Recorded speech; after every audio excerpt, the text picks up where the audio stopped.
All right. Hi, everybody. It's Jenny J, 1911. And I am so excited, long awaited. We have one of the greatest guests ever, Robbie Wheaton, with us tonight from Wheaton Arms. And so we are going to be talking with him. He's got so many cool things to talk about. I cannot wait because not only can the guy talk about 1911s and 2011s, he can talk about reloading. So we're going to have a great time tonight. So I just want to give a quick shout out to my members that I see are with us tonight. Cowboy Jeff, 1911. He is right here. He, Cowboy Jeff's name, I have to tell you, Robbie, he used to just be Cowboy Jeff. And I said, everybody on my channel should add 1911 to their name. So Cowboy Jeff actually did it. So bonus points to him. He added the 1911. So we've got Cowboy Jeff 1911. We have Slide Rack in the house and MCF.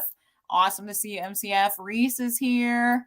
And so, we've got some of our other favorites and our very faithful viewers. Bending Ballistics is here. Mark Nemeth is here. John H. Hey, good to see you. Let's see who else. Stephen Hall is here. So thank you so much, everybody, for joining, and everybody else who's here and has not commented yet.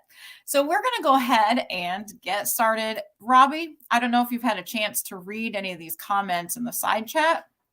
Can you see them? No, I cannot. You can't? Okay. No. Well, I'm going to tell you right now that somebody already asked, MCF asked, where is Robbie's nail polish? He knew he was going to be on Jenny J 1911 Tuesday Night Live. Didn't he want to look his best? Robbie, maybe you have clear nail polish on, right? Yeah, it's always clear. It helps to harden my nails so I don't chip them or anything. That's right. All right. So, Robbie, we're going to go ahead and get started. Oh, good to see you, Wiley. Thanks for joining in. We're going to go ahead and get started with you. So, first of all, thank you again for being here.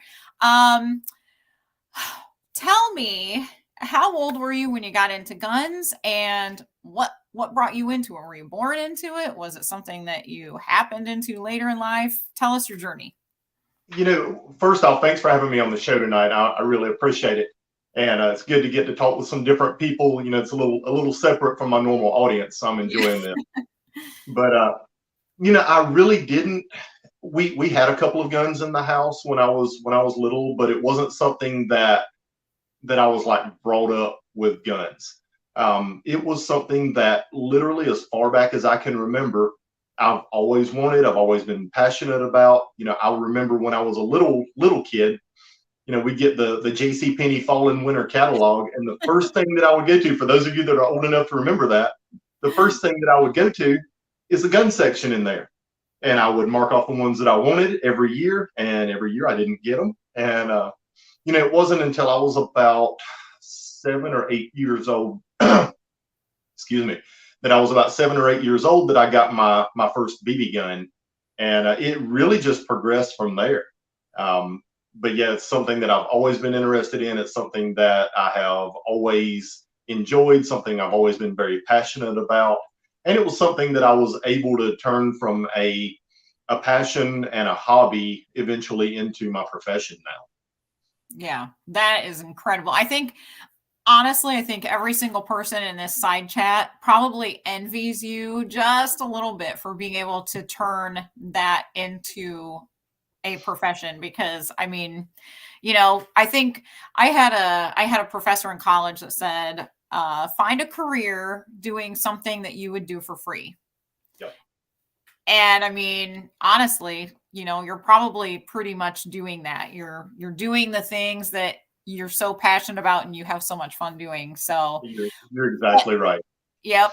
But it's also people like you with that passion and the skill that you guys are able to really promote this whole shooting community and 2A community and everything that goes with it. So, we appreciate that, because I've found that people in these professions in the gun industry they really are so down to earth and kind-hearted, and they treat everybody not just as their community members, but their family members. So I think that's, I think you're in a great place, and we're all happy that you're there.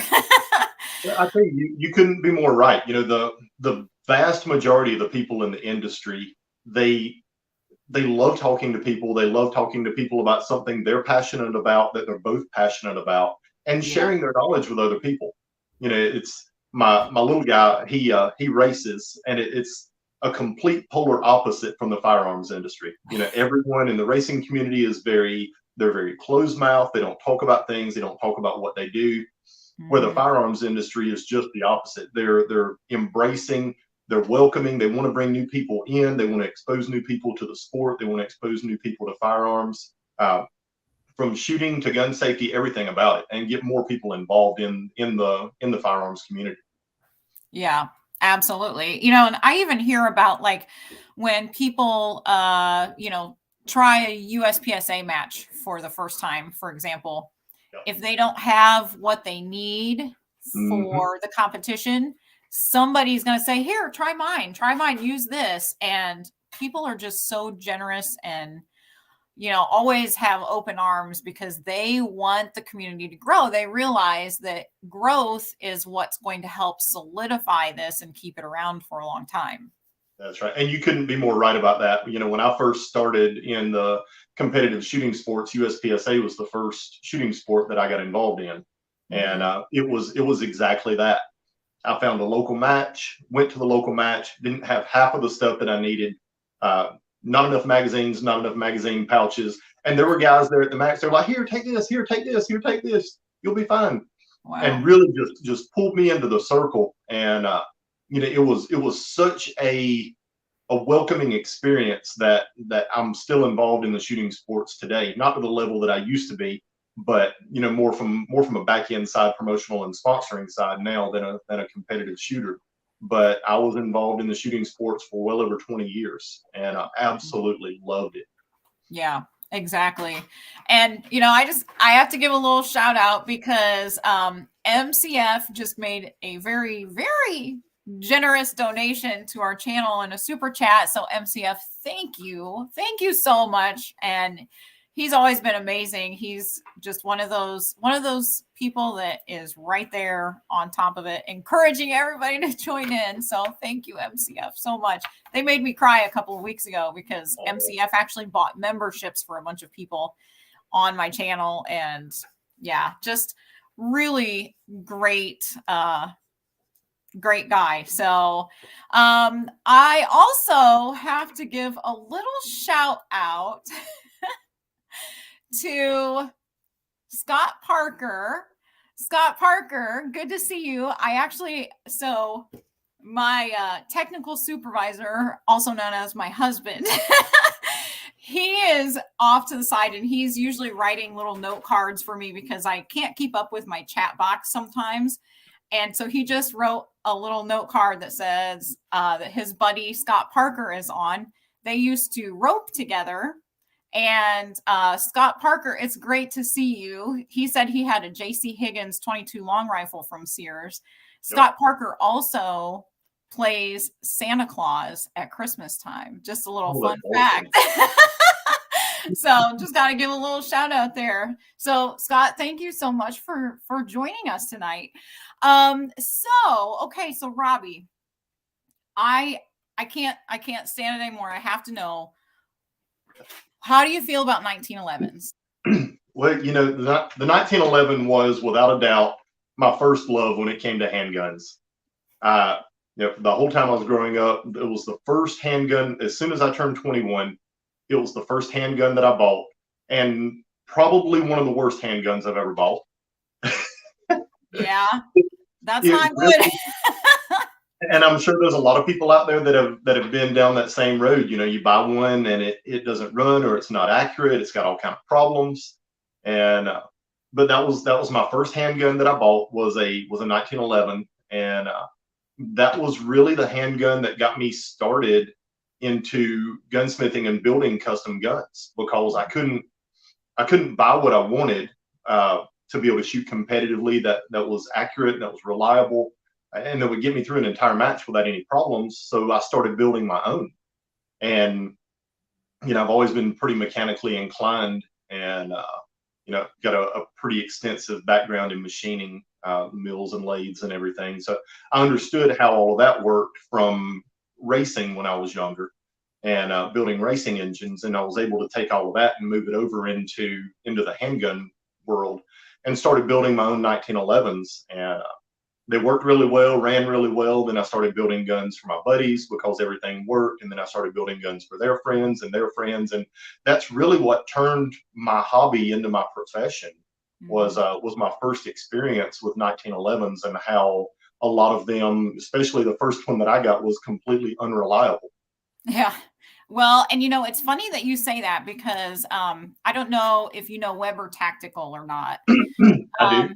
Okay, so I went out and did a tour out there, I don't know, a couple of months ago, and he started his business exactly the same way. He went to a competition, he had a holster, the holster broke, and he was like, oh, come on, I have to be able to have a better holster than this. And so he made one in his garage for himself, and then a buddy said, hey, nice holster, where did you get that from? And it just evolved, and exactly the same way as you, Robbie. I mean, I feel like, isn't that kind of the great American dream, is finding that niche and then filling it with something that you're passionate about? I mean, how cool is that? Is. I tell my boys all the time, I'm like, listen, find something that you love to do and do that for a profession. Turn that into your profession. You'll never work a day in your life. People ask me all the time, I'm getting older now, and people are like, so, what are you going to do when you retire? And I'm like, I do it every day. Yeah. I love what I do. This is what gets me up in the morning. It's what I'm excited about when I get up. It's what I'm excited about when I go to bed at night. It's what I love to do every single day. And being able to share it with other people now, and the things that I build, be able to share the things that I build with other people, it's just it just finishes my day off with a smile on my face every day. Yeah, that's amazing. That is so amazing. I have to give a quick shout out to John H. He just donated on a super chat, so thank you, John. He said he'd never done it before and he was going to try it, so there we go. Thank you so much, John. So Robbie, okay, I had a Ronin EMP for my first carry gun, and it was the 3-inch. And I know exactly what you're talking about. I was so excited. My first gun was a 1911 also, but it was a SIG. It was 5-inch, chambered in 45 ACP, ran beautifully, still runs beautifully. And I love shooting that gun. So I thought, well, I love that one, so I need to have a 1911 for my EDC. Well, fast forward to when I finally was able to get it and took it out to the range straight out of the box, ran like crap. And I had it jammed and stovepiped every single round. And I thought, and a lot of people said, well, you have a break-in period for a car, you have a break-in period for a gun. And my retort to that was, but when I drive a brand new car off the lot, it doesn't stall out every mile. Right.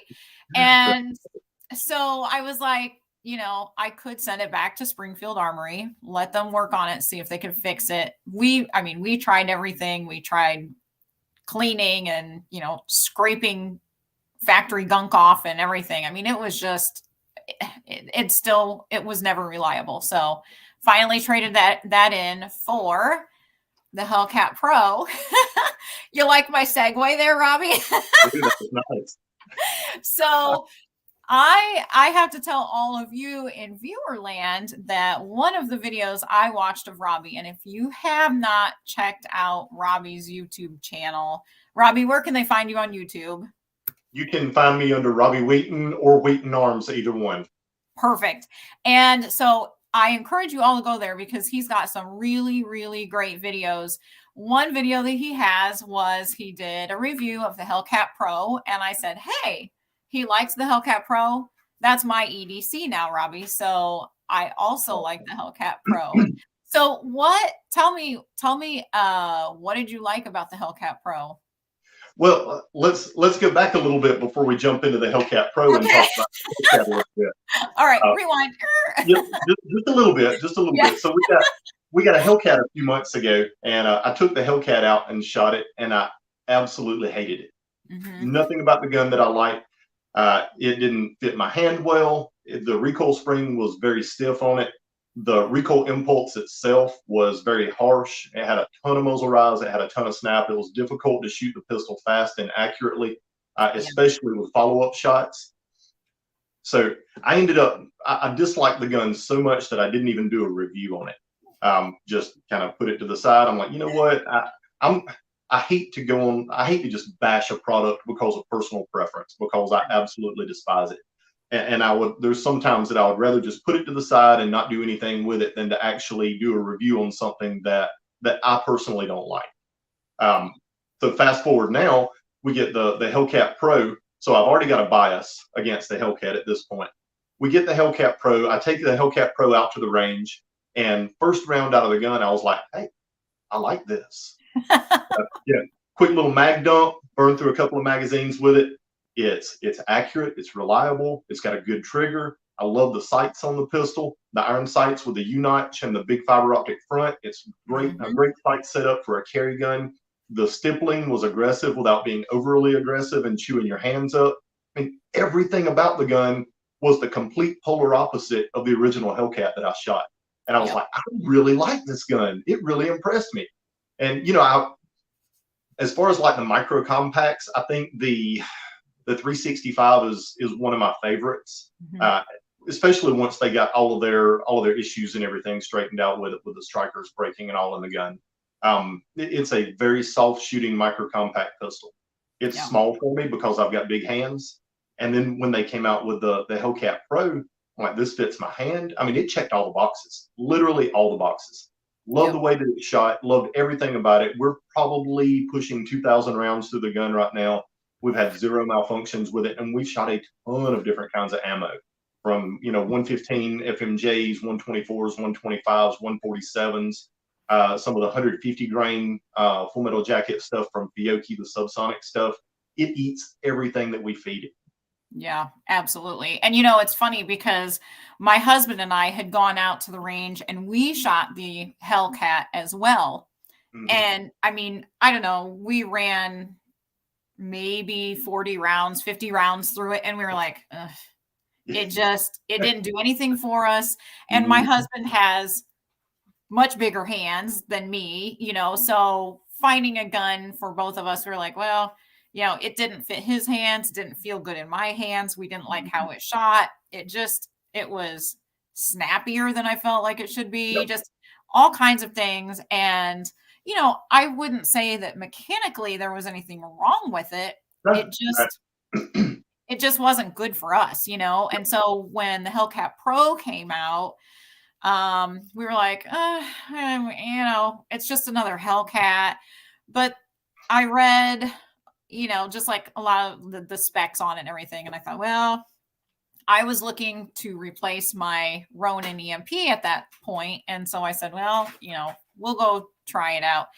Went to a gun store and it felt good in my hands. And I thought, it feels like a bigger gun than the Hellcat did. It just feels more substantial and bigger. So passed it off to my husband, who has bigger hands, and he said, this is really comfortable in my hands too. So I like to tell people it's a very universally fitting gun because it fits my hands that are smaller, his hands that are bigger. We both enjoy shooting it, and it's been extremely reliable. And it's a smaller gun that shoots like a larger gun. It is. That's exactly right. That's Yeah. exactly right. Yep. So, we really enjoy that. Now, of course, it's still not a 1911, but Yeah. that's okay. I'll forgive it. It is my EDC, and it's been very, reliable, and we're faithful to each other. So, um, so You know, one of the things that I always like to share with people is I've got a lot of nice 1911s and 2011s and stuff that I love to shoot. but I don't carry them. And the reason that I don't carry those guns is if I ever had to use one in a defensive situation, I don't want to give that gun to SLED, which is our South Carolina Law Enforcement Division, until the case is cleared. They engrave the serial number and the case number all over the gun. It'll take you 1.5 to 3 years to get your gun back. And I'm too attached to my 1911s to give one of them up that long. So I generally carry a Glock or a 365 or the Hellcat Pro versus one of my 1911s just because I don't want to lose one of them. Right. Yeah, that's very true too.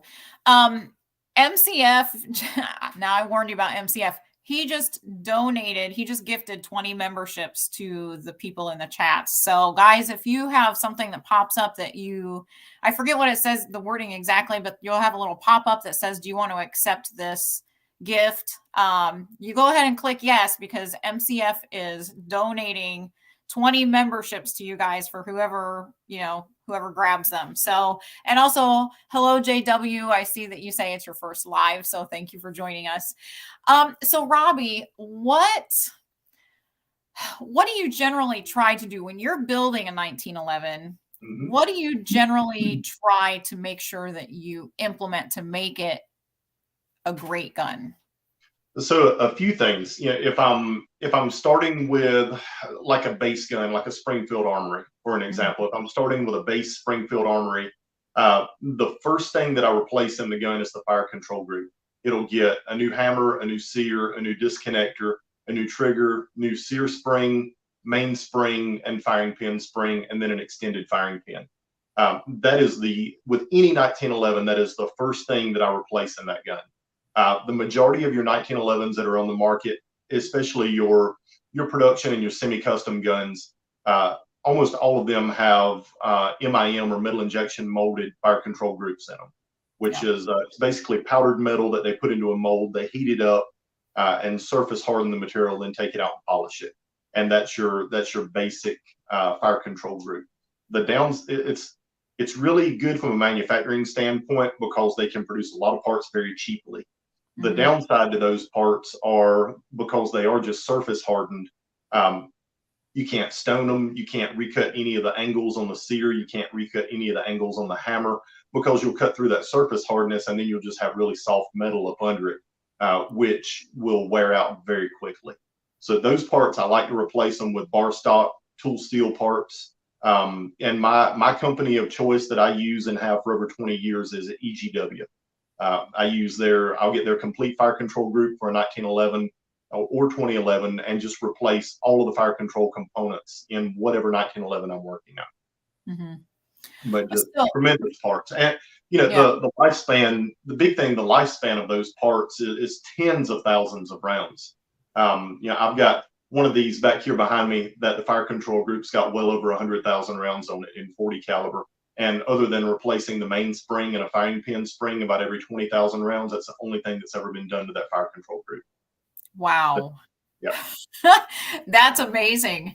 So, all right. So this might seem like a silly question, but when you build these 1911s, I'm assuming, because you're selling them to other people, I'm assuming you take them out and shoot them. Oh, yeah. That's the downside to my job. I shoot everything that I work on. Oh yes, what a horrible thing to have to do. Terrible to have to shoot all those guns. So okay, what is your personal favorite 1911? So my personal favorite 1911 is actually not behind me right now. My personal favorite is my first 1911 that I ever built. It started its life as a Springfield Armory. Was a horrible rendition of a 1911.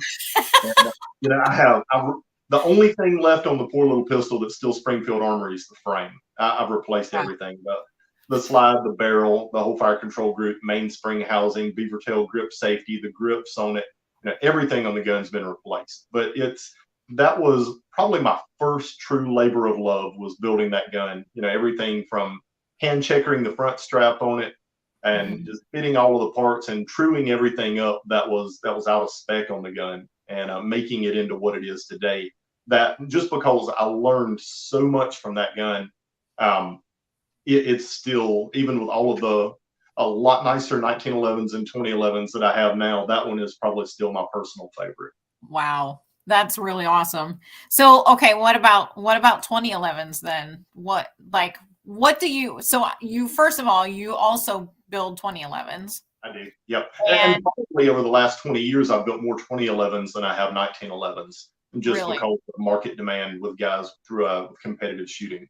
Yeah, and that's what I was going to ask, if it was more of the Yep. competition market.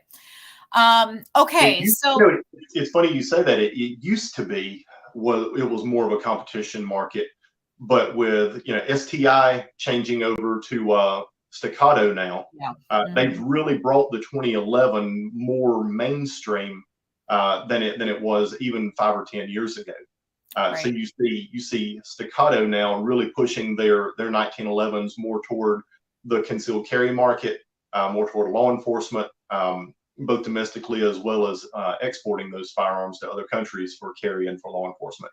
And by doing that, they've also stepped their game up with their reliability with those guns and performance with those pistols. And it's really brought the 2011 platform much more mainstream now than it was just a few years ago. Yeah. Well, and honestly, my first 2011 that I shot was Staccato C, which is my husband's everyday carry. So yeah. Oh my gosh, that's such a fun gun to shoot. I love shooting that thing. Now we did, just this last weekend, we got our very first Bull Armory Commander. Have you shot any of the Bulls yet? The Bull is hands down my favorite production 1911 made at any price point. You've got when I say production gun, I'm talking about stuff that's under $2,000 and is generally produced, in a larger volume to be able to satisfy the market. The Bulls are without question my favorite 1911 made. Their 2011s, they were actually building 2011s back in the late 90s and importing them into the country. And they came in for a few years and then they stopped importing them. And now in the last year or so, they've started back importing those pistols again. And I tell you, if you're looking for a tremendous value in a 1911 or a 2011, the Bull that's it, hands down. Yeah. Oh my gosh. Everything about the guns, they're extremely well fitted with the slide to frame fit. The barrels are spot on with the fitment on the standing lugs and the upper lugs. The bushings are done exactly like they're supposed to be. Yeah. I cringe a little bit because they do use MIM parts from the fire control group, but it's an $850 retail pistol that you can find online for around $800. So if I have to spend another couple of $100 to put a really good fire control group in it, I'm still under $1,000 after I put those parts in it, and I've got a better pistol than anything else that I can buy domestically. Yeah. Well, and honestly, we've been eyeing them for a couple of months, and they're not easy. They're really not easy to find. I mean, you can find them like on Gunbroker and have, get the FFL to have them shipped in or whatever, but they're, to go into a gun shop and find one. We actually were in M&M Guns in St. Peters, Missouri a few weeks ago. And we walked in and they knew we'd been looking for a Bull. And so we walk in, they know us there, and they immediately pull a Bull out of their case and hand it to my husband, knowing we've been looking for one. So a guy is standing there next to my husband and he goes, "What's that?" And we're like, "Oh, this is a Bull from Bull Armory." And he goes, "Can I see it?" We're like, "Sure." My husband hands it over. The guy looks at it. He goes, "I'll take it." Just like that. So we were like, ah. And you know what they say, you find a gun you like, don't let it out of your hands. Buy it. That's right. Buy it, get it, because somebody will come along and take it. I mean, we had it in our hands, but anyway, so we finally just said, we asked them, "Hey, can you, what can you do? We really want one." And so they got another one in for us. And, they were like, I went in and, the transaction was done in 5 minutes and we walked out with our new commander. And, but it's just one of those things. It's like, so long awaited. But then, of course, you wait for it so long and you keep thinking, I hope it really lives up to my dreams. And so we took it out. I took it out Saturday morning and shot it, and we did a video on it. And oh my gosh, from the first shot, you rack the slide and it's so smooth. It's like ice. It just, and then you shoot and the trigger was smooth. It was just amazing. So for that price point, that's one of those guns that I could honestly say I'm surprised it doesn't cost a little more. Yeah. So they're really, they make a 2011 also that's similar to the Staccato. That's about $1,200 or $1,300 less than the Staccato. Yes, exactly. I had one of my customers, it's been a couple of months ago, he calls me, and anytime he's looking for a new gun, he calls me and asks me for my opinion on it. And he said, look, I'm looking at getting a new Staccato. What do you think? And I said, go buy you a bull, the comparable bull to it. Yeah. And he was like, really? And so he researches it a little bit. He calls me back about a week later and he said, I found one. It's $1,200 less than the Staccato. Are you sure? And I was like, buy it. Yeah. I promise you, you won't regret it. Yep. He ends up buying it, gets it home. The trigger pull breaks at like 2.5 pounds on it. It's incredible. Wow. He takes it. His buddy bought the Staccato the same time, and they take him out to the range. His buddy's shooting his Staccato. He's shooting his new bull, and they end up switching guns and shooting each other's guns. And his buddy tried to trade him his Staccato for his bull after he shot it. Oh my! He was like, this pistol is so much better than my Staccato that I just paid like $3,400 for. It was crazy. Yeah, I know. It really is. And, now after I shot our Commander, I thought, all right, well, I need one in every size. Plus I'm trying to decide if I wanted to do like a wintertime carry, because obviously I have to have a little smaller gun in the summer, but a wintertime carry gun, if I should get the EDC that they have, or what's the other one that's smaller? I forget. It's like it's a little bigger than the EDC, but it's smaller than the Commander. So they have two that are, similar in size. So I thought, okay, which one do I want? Maybe one of each. I don't know. You've got two hands. That's right. Yeah. Nobody would stand a chance with me then, right? That's right. Oh my gosh. I had to John H has to go. He said his wifey wants attention and he'll come back and chat later. Yeah, I'm sure there are probably some spouses on here who are like, hey, why are you watching this channel about guns every Tuesday? Jeez. And I also want to highlight MCF just made a comment. He said that if you missed out on getting membership this week, he'll get you next week. God has blessed his family with a stupid good income and no debt, and he's going to pay it forward every stream because YouTube needs more of this content. So MCF, thank you so much for being such a huge supporter of not just Jenny J 1911, but our entire shooting community. We all appreciate you.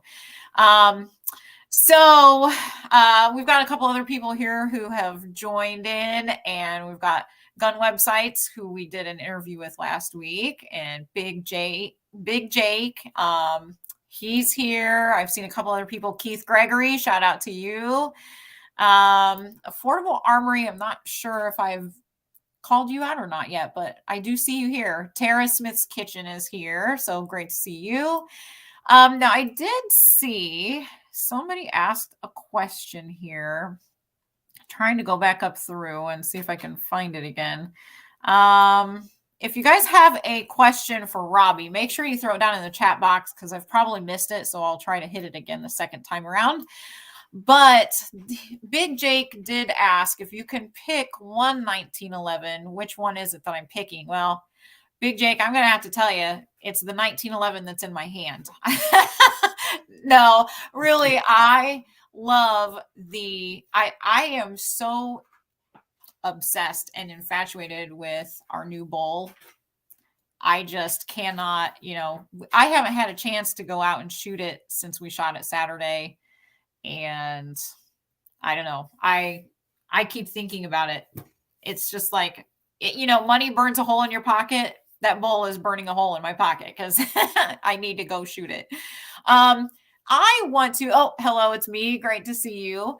And Rob Wells, great to see you. So I want to skip over a little bit. Robbie told me something really interesting before we started our live tonight, and I mentioned it at the top of our show. Robbie is also a reloader. Yay! So a lot of people on here are big reloading fans. If they don't reload, they are strongly considering getting into it, Robbie. So Robbie, they've heard it from me, but tell anybody out there who is thinking about getting into reloading why they should get into reloading. Well, there's a few different reasons. One, it gives you the ability to be able to put your own components together and load your own ammunition. There is a cost to it as well. It's once you've got the machine and you've got your components and start loading, if you're loading, like what I found, loading bulk plinking ammo, target ammo for the range is generally around a 40 to 60% savings over buying commercially loaded ammunition. And then when you switch over and you start loading precision ammunition for like long range shooting for rifles, you can load precision ammunition for long range rifle shooting, the match ammunition for about the cost of bulk full metal jacket ammo for your rifle. So, just kind of give you for instance, 5.56, 55 grain, M855 or M193 right now is about $450 or so, give or take just a little bit, for 1,000 rounds. You can load 1,000 rounds of 69 or 75 or 77 grain match ammunition, match loads for your 5.56 for around the same price. So when you're looking at the numbers, you're still getting 1,000 rounds, but you're getting 1,000 rounds of match grade ammunition versus 1,000 rounds of just plinking ammo. And handguns are quite a bit cheaper as well, with whether it's 9, 40, 45 or whatever, as long as you're keeping your muzzle velocities under about 1,050 foot per second and don't have to run gas checks on them. So for most of your 9mm stuff, your 40s, your 45s, you can run those without having to run gas checks on your bullets, which is just a swedged brass or copper ring that goes on the back of the projectile to keep the lead from melting during the firing process and the chamber pressure and chamber heat. And lead bullets are dirt cheap. 1,000 rounds of lead bullets, I want to say the last time I bought some were around $45 1,000 or so. So even with the cost of primers being what they are right now, you can still load 1,000 rounds for $150 pretty easily. Oh, absolutely. And, honestly, I've had a lot of people who, when we started doing this, because this channel just started in February, Robbie. So we're very young, very new, but I had a lot of people at the beginning saying, well, reloading is all well and good, but we can't find primers anywhere. And I kept saying, hang on, hang tight. I do think they're coming back, and we have seen a lot more primers showing up. I know people have mentioned before in our chats in the last couple of weeks that they have seen entire walls of them at Shields. We are seeing them at some of our local gun shops that sell components too. We just bought a brick of 1,000. That's kind of redundant, right? We just bought a brick of large pistol primers for $75, which is good. I mean, we've seen it. We saw it at a gun show. Somebody was trying to sell a brick for $200, which is a little insane, but they are starting to show back up. And, we use shootingbot.com a lot because that is a great website where we've got notifications before we click on the link and it takes us to wherever selling it, Midway or wherever, Brownells. And then you just click on it, puts it in your cart, and you check out. And we've been getting a lot more notifications in the last few weeks for primers. I mean, they are really, really starting to come back into the market from what we're seeing. So have you had to, I don't know if you've had to buy components lately or if you pay attention to the component market, Robbie, but have you seen, I don't know, I guess an increase of availability of components? On the retail side, I have not on the commercial side, but on the retail side, I have.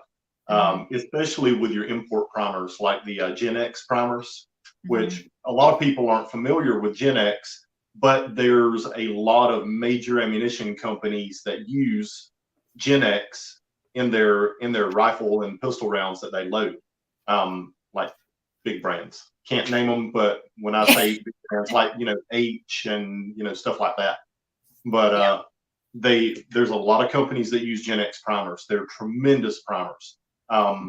I've seen those online for in the $70 range for 1,000, 320 to 335 for a sleeve of 5,000, which is still high compared to what we were paying just a couple of years ago, like $28 to $32 1,000. But still, they're out there. They're available. Small rifle, small pistol, large rifle, large pistol. They're all out there and they are available, even though the cost is a little bit more than what it was in the past. We have started seeing the prices come down on them. If you go to Gunbroker, CCI, Winchester, Federal, they're still going to cost you $115 1,000 on Gunbroker. That's just kind of the going price that people are listing stuff for on there, and people are still buying it for that price. And as long as it's selling for that, there's going to be people that list them for that. But like you were saying, we are starting to see them show up in our local gun shops. Our local gun shops are selling them at a more reasonable price than the $100+ 1,000 cost that a lot of companies have been charging for primers. So it is nice on the retail side to start seeing those components come available again and really be out there where you can get them at a more affordable cost. Right. And, Scott Parker, I see, made a comment. He said, that's a good deal. I see them for $89.99 when you can find them. And that's true. And I tell people this a lot. Yes, components are higher priced right now, especially the primers. I feel like powder prices are going down from what I'm seeing. But the primers, even if you're paying $90 for a brick, I still feel like you're still going to be able to make your cartridge for a lot less than what you would buy it in a store, especially if you consider having to drive to the store, spend the time doing it. Plus, you don't get to tailor your load to what you want. We load for our entire family. So we've got 3 kids in our family that shoot also. And, we like to know exactly what our loads are going to be. We know that, we inspect every single one. We're very careful and meticulous with our reloading. And so we know that our loads are going to be safe for everybody too. So, I always tell people, prices may be a little bit higher, but it's still going to be cheaper than if you're outright buying factory ammo. And that doesn't even include the, other benefits of it. So, but yeah. So, okay. What is your favorite thing to reload, Robbie? Because first of all, do you like to reload as a hobby? I do. I reload. I don't reload commercially at all. All of my reloading is for personal consumption, and for me and for my boys. Right now, my favorite thing to reload right now is either 308 or 6.5 Creedmoor. All of my boys love to shoot long range precision rifle, so that's when we go to the shop and we've got some free time, we're loading long range precision rifle stuff. And now they help you reload too, right? They do. Everything from sizing and trimming brass, trimming case necks, every aspect of it. They help me with every part of it. Yes, exactly. And honestly, like my husband and I, we come down to our shop in our basement. We reload after we've had a day at work, and we just sit and we chat. And one of us will pull a handle, and the other one will, check with the case gauge and the calipers, and we just enjoy doing it together. And it's just one of those things that, we know that we're creating something that we're going to be able to use together later too.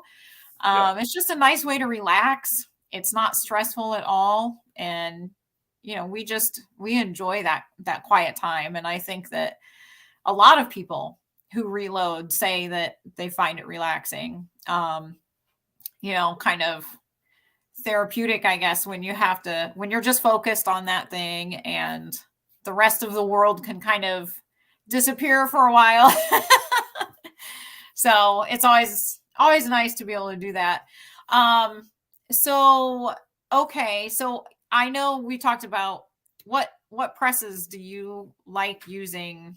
Like, what's your favorite press to load on? So I am a blue press fan. I started loading on a Dillon 550 back in the late 90s, and loaded on the 550 for a few years, and then upgraded and got a 650, and really started using the 650 for all of my, at that time it was 40 caliber stuff, so I was shooting a lot of USPSA. So I used my 650 to load my 40 caliber stuff, and then I decided I wanted to shoot open for a year, so I kind of retired the 40 caliber stuff and swapped over to 9 major, and loaded 9 major for a year and a half or so.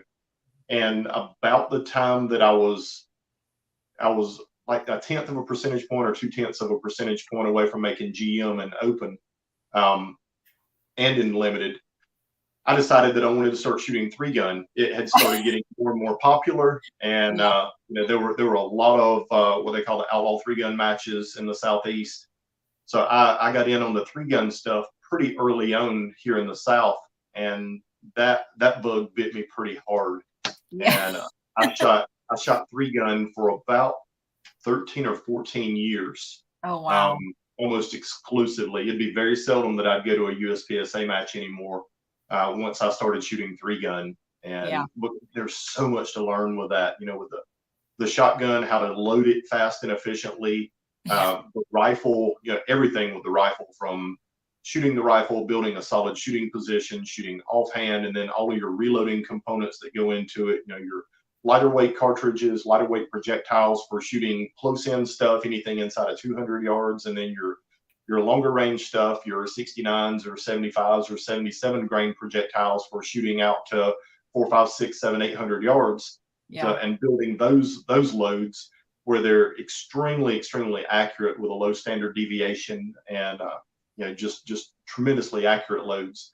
And then really the pistol side of it, I kind of put my pistol stuff on the back burner and didn't train nearly as much with the pistol stuff as I did with the rifle and the shotgun, because the rifle and shotgun really required so much more focus at that point than my pistol skills, because I had developed those over the last 10 years or so through USPSA shooting. So I felt like my pistol skills I could get by with those where they were. And I focused a lot more on rifle and shotgun. But it really, my pistol skills suffered because of it, because I didn't spend the time on it and didn't focus on my pistol stuff, and really leaned on it as a crutch instead of pulling it in, especially the first few years that I shot 3-gun, and just leaned on it instead of focusing on pistol as well. After a few years, I pulled the pistol back in, and then it became, everything. There was rifle time, pistol time, and shotgun time, and equally spread out at the range, just depending on what kind of drills I was wanting to focus on that day when I was at the range shooting. Yeah. But and it's funny you mentioned shotgun, because I just started trap shooting a few weeks ago. So I'm still learning. I'm still learning the shotgun stuff. But now, so you reload for your shotgun shooting too, then? I don't reload for my shotgun. The shotgun, I've always just bought commercial stuff, just because I've never really found a benefit with the 3-gun stuff to load my own shotgun.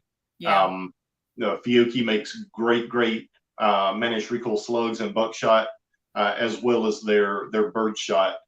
You can get spreader loads, you can get regular loads.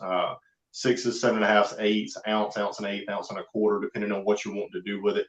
And Mhm. they offer a huge enough variety with their shotgun ammunition that I never was able to justify loading my own. Even from a cost standpoint, it Yeah. was still about a wash for me to buy it versus loading it, especially with lead cost at the time. Yeah. I've thought about doing it, and I don't know, just because I'm enjoying doing shotgun Yep. shooting. I don't know. I like to have my hands dipped in a little bit of everything. Like I I have so many interests, and I thought, well, why not? Why not reload for shotgun too? I mean, it'd be a whole different machine and a whole Yep. different, I don't know, process, but at the end of the day, it's still the same concept, right? So, It is. It is. Yep. And I've loaded some shotgun stuff. I've got a press for it. The Make Junior is a really good shotgun press, mhm. and I've got one. But 9 times out of 10, the only thing I load on it are dummy rounds. I want dummy rounds that weigh the same, feel the same, act the same as my match loads. So when I'm practicing reloads, it feels like exactly what I'm shooting. So I load dummy rounds so I can train with dummy rounds, That and makes that's really the only thing that I've ever used my shotgun press for. sense. Well, I mean, at least you're using it for something, right? Yep, yep. Now, I have to say, somebody made the comment over in the side, and I'm gonna I lost the comment, but I will say out loud for anybody that hasn't done it yet, if you have not subscribed to Jenny J 1911 on YouTube and you're here, get over to YouTube and hit the subscribe button, because my first 5,000 subscribers, minus my husband, who was my first subscriber, they will all be eligible to win the Dillon RL 550C reloading press. So, if they want to get into reloading, or they're already into reloading, they can always use another press, right? And everybody knows Jenny J loves her blue too. So so make sure you guys go over and subscribe. Tell your friends, tell your family, subscribe. Maybe they'll win it for you. I don't know, but um, you know, that's something we are excited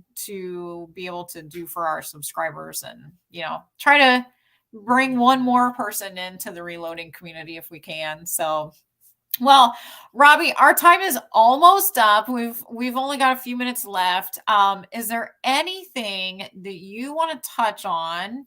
It can be anything at all. I don't know if you want to talk about Second Amendment or reloading or 1911s or whatever you want to talk about. The floor is yours. No pressure. So just a couple of things. With all the attacks that we have on our Second Amendment rights right now, Mhm. make sure that you support a organization that helps to fight for our rights. Me personally, I love Firearms Policy Coalition, FPC. If you Mhm. don't follow them online, check them out on Instagram, Facebook. They're posting stuff on there all the time, lawsuits that they're filing, protecting our Second Amendment rights. They're a great, great organization to support. So I would highly recommend and encourage you to check out Firearm Policy Coalition. They do a great job out there for us.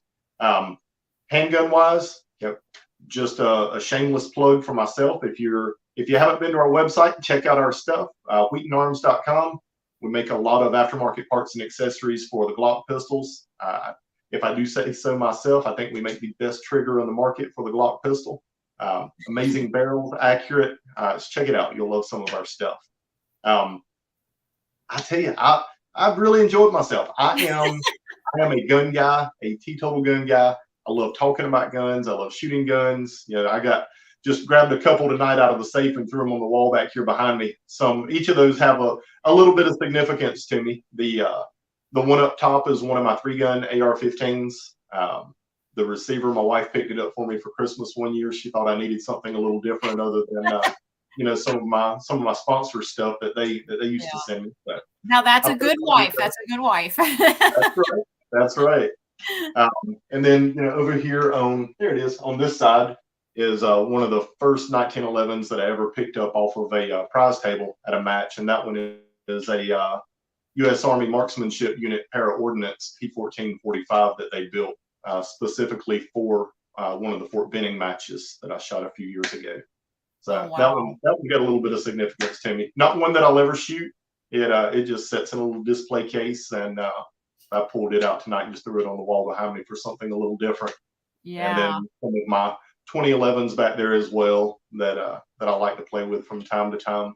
But this has really been fun. I enjoyed this a lot tonight. I really appreciate you inviting me to be on the show and get to talk with you and talk with some of your viewers out there. And I hope Yeah. we get to do it again sometime. Yeah, absolutely. One last question. Bending Ballistics is asking if you're going to be at the Red Bluff, Indiana match. I'm not. No, we're. I think the next big thing that we're doing, myself and Such 00, we have our Patreon channels. We've got a big deal coming up in October for all of our Patreon members. It'll be a range day. We're going to be doing a ton of cool stuff. We've got a lot of industry support behind the event, but that's just going to be for our Patreon members. So that's probably going to be the next big event that I do. That's a good reason to join your Patreon. I have a Patreon. I just haven't advertised it yet. I don't know. I keep forgetting to do it. I've been so like concentrating on just YouTube, and there are so many things that you can add on when you get a channel started like this, and it's just it's like I said, we've only been doing it since February, so it's kind of, and even then it was just like we just started it on a whim, and people started watching, and we're like, wait, people are subscribing. I remember, like I had 20 subscribers, and I was like, who in the world is subscribing to this? And then it was 100, and then it was all of a sudden 1,000, and we're like, oh my gosh, like maybe we need to go further with this. It's crazy. It's just really crazy. But Robbie, I've appreciated this so much, and I'm seeing so many comments in the side chat. Everybody has loved having you on tonight. You've been a wonderful guest, and we just, you're always welcome to come back anytime. Cowboy Jeff says you're welcome to come back on Friday night date night, because they're always begging me to make it be 2.5 hours of video, and I'm like, I don't think we'll go that long. So if you ever want to pop in on Friday night date night, you know where to find it. I will have to plug that in. We'll have to do that one Friday night. That'll be fun. There you go. So, well, Robbie, thank you so much. I will talk to you on the tail end of this after we tell everybody goodbye. But thank you all who tuned in tonight. Thank you, MCF, for your extremely generous support of our channel, especially. And you're all very important to us. You are all what's making this community work for everybody. So keep supporting all of the channels you love. Make sure you go on and subscribe to Robbie Wheaton at Wheaton Arms. And, we really appreciate all of you. So have a great night, and I can't wait to talk to you all again soon.